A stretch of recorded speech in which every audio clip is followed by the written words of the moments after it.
सिवान जिले के दरोगारा degree college पर और बिहारी चौधरी की तरफ से कौमी एकता के प्रतीक मौलाना मजरूल हक साहब का जयंती समारोह मनाया गया। मौलाना मजरूल हक की जयंती समारोह में आज उन्हें मल्यार्पण कर भावभीनी श्रद्धांजलि अर्पित की गई। मौके पर 105 सिवान सदर विधायक और बिहारी चौधरी, पूर्व जिला पार्षद लीलावती गिरी, ब्रजकिशोर यादव, हारुख शैलेंद्र जी, जयप्रकाश यादव, राष्ट्रीय जनता दल के जिला महासचिव सैयद इकबाल अहमद, मैरवा प्रखंड अध्यक्ष श्रीकांत यादव, हरिशंकर यादव, प्रोफेसर महमूद अंसारी, सुभाष प्रसाद यादव, जीरादेई प्रखंड अध्यक्ष हरेंद्र सिंह पटेल, परवेज आलम, शिव कुमार दुबे सहित तमाम राष्ट्रीय जनता दल के कार्यकर्ता मौलाना मजरूल हक साहब के जयंती समारोह में उपस्थिति दर्ज कराई। मौलाना मजरूल हक साहब के जयंती पर हम यही कहेंगे कि आज की भी जो स्थिति और परिस्थिति है, देश की जो तोड़क शक्तियां हैं, उनको मौलाना मजरूल हक साहब की जयंती को मनाकर हम मात देने का काम करेंगे।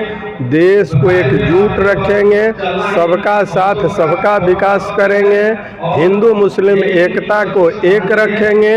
और मौलाना मजरूल हक साहब ने जिस तरह से अपनी तपस्या त्याग का परिचय दिया, उससे सबक लेकर उनके बताए हुए मार्गों पर चलकर हम राष्ट्र को उन्नत, विकासशील, शिक्षित बनाएंगे। भगवान जी दुबे। हमको जो कहना है कि मौलाना मजरूल हक साहब की जयंती तो हर साल मनाई जाती है।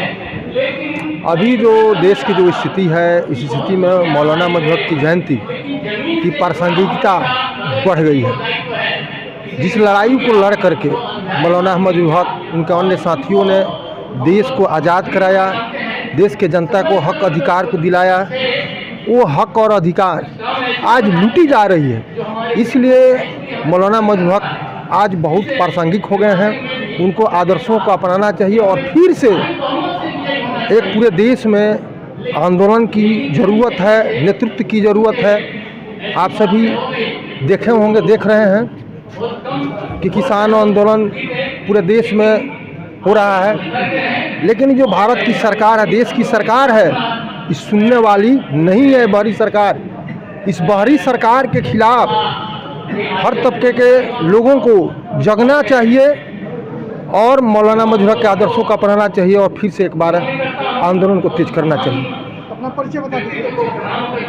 ओवरसियर यादव, राष्ट्रीय जनता जिला प्रधान महासचिव। मौलाना मजरूल हक साहब भारतीय थे और उस समय देश की आज़ादी में एक बड़ी आवश्यकता थी देश को हिंदू मुस्लिम एकता की बात। वो जानते थे कि जब तक भारत में रहने वाले हिंदू मुसलमान और जितने और वर्ग के लोग हैं एक नहीं होंगे, तब तक हम अंग्रेज़ों से लड़ाई नहीं जीत सकते। तो इसलिए उन्होंने अपनी पूरी ज़िंदगी खपा दी हिंदू मुस्लिम एकता के लिए। और उन्होंने कहा था कि हिंदू और मुसलमान हम दोनों एक ही कश्ती के मुसाफिर हैं, डूबेंगे तो एक साथ और उतरेंगे तो एक साथ। ये बड़ा संदेश उन्होंने दिया था। लेकिन उनके जीवन का सबसे दुखद पहलू ये हुआ कि मौलाना साहब जो आजीवन हिंदू मुस्लिम एकता के लिए, कौमी एकता के लिए अपना पूरा जीवन बिता दिए, अंत में इसी घाव ने उनकी जीवन लीला को भी समाप्त कर दिया। यानी विधान परिषद के चुनाव में हिंदू और मुसलमान दोनों ने मिलकर उनको हरा दिया और वो बहुत दुखी हुए। उसका कारण यह था कि मौलाना मजरूल हक साहब को मुसलमान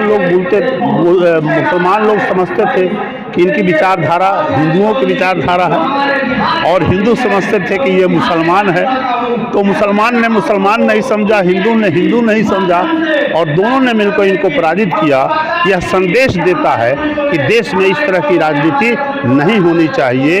राष्ट्रीय एकता और सामाजिक सद्भाव के लिए जो व्यक्ति अपना जीवन व्यतीत करता है, समान रूप से सभी वर्ग धर्म के लोगों को उनका सम्मान करना चाहिए। आज यही उनकी प्रासंगिकता है और यही उनका संदेश है। मैं प्रोफेसर डॉक्टर हारुख शैलेंद्र, अध्यक्ष हिंदी विभाग, जरे इस्लामिया पीजी महाविद्यालय सिवान।